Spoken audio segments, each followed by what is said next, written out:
me chamo Antônio Florencio, sou professor de Química no Instituto Federal do Rio de Janeiro e divulgador científico através do canal Universidade da Química.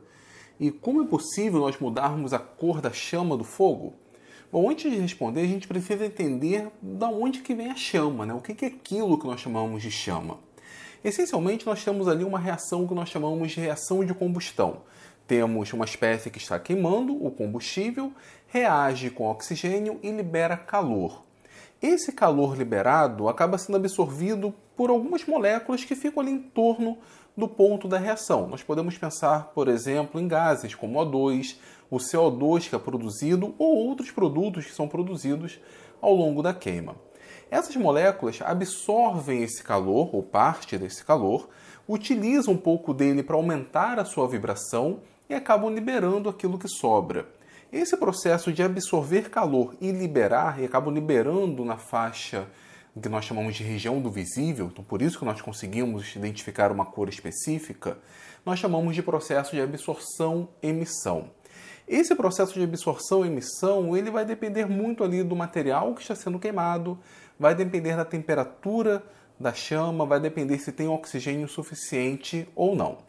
Como a maior parte dos compostos que acabam queimando, os compostos combustíveis, são compostos orgânicos, ou seja, tem carbono, hidrogênio, talvez um outro átomo, mas essencialmente carbono, e aí podemos pensar na chama do fogão de casa, que tem como combustível um gás chamado butano, na queima da parafina da vela, né, que também é um composto orgânico, na queima de combustíveis no geral. Essa chama costuma ter uma coloração que vai do azul até um vermelho amarelado. A chama azulada ela está associada a uma temperatura mais elevada, enquanto que a chama mais avermelhada está numa temperatura mais baixa.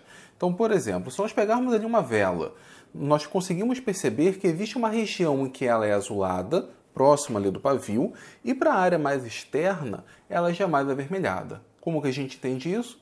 Aquela região mais próxima do pavio é mais quente. Existem algumas situações em que o material combustível ele não consegue liberar tanto calor, a chama não consegue liberar tanto calor, a tal ponto que ela não consegue provocar esse processo de excitação-emissão nas moléculas ali ao redor. É o caso de um álcool chamado metanol. A queima, a combustão, não atinge temperaturas muito elevadas. E a consequência disso é que nós não enxergamos uma chama, né? Simplesmente ele arde sem se ver, né? Nós não conseguimos ver a chama do metanol porque a temperatura do que seria a chama, a temperatura associada àquela reação, é muito baixa.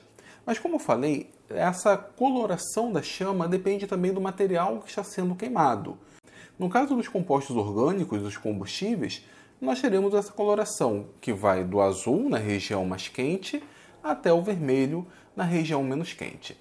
Agora, se nós mudarmos aquilo que vai ser queimado, pode ser que a gente consiga mudar a cor da chama. É o caso, por exemplo, quando nós adicionamos no fogo sais de metais, sais metálicos. O nome pode parecer um pouco estranho, mas o sal de cozinha, o cloreto de sódio, é um sal metálico.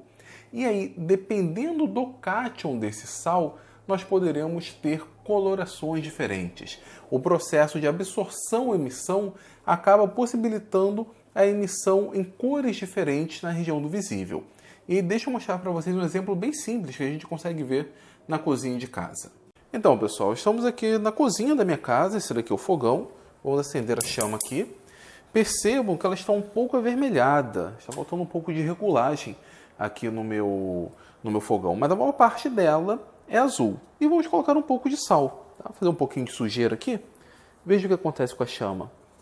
Ela fica amarelada, né? Onde cai o sal, ela fica amarelada. E com cloreto de sódio talvez não seja algo tão atrativo, afinal a chama só fica mais amarelada. Mas vejam que ela é claramente diferente do que o amarelado normal que está presente, por exemplo, na chama de uma vela. Voltei aqui, pessoal. Então, nós vimos o que acontece quando adicionamos cloreto de sódio. Se nós utilizássemos, por exemplo, cloreto de potássio, seria uma cor mais violácea.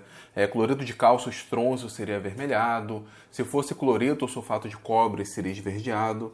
A gente, inclusive, consegue ver esses efeitos nos vídeos que vão aparecer aqui, onde o Walter White de Breaking Bad utiliza ali soluções de diferentes sais para mudar a cor do fogo, ficar mais avermelhado, ficar mais esverdeada, ou então quando o Chrome de Dr. Stone tenta enganar ali o Senko, utilizando enxofre, sulfato de cobre, enfim, outros sais para mudar a cor da chama.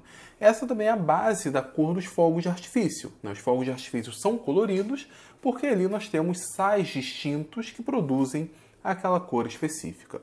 Pessoal, é isso. Eu espero que vocês tenham entendido, eu espero que vocês tenham gostado. Se vocês quiserem saber mais curiosidades de química, me segue lá na Universidade da Química. E agora eu tenho que ir porque tenho que limpar o fogão.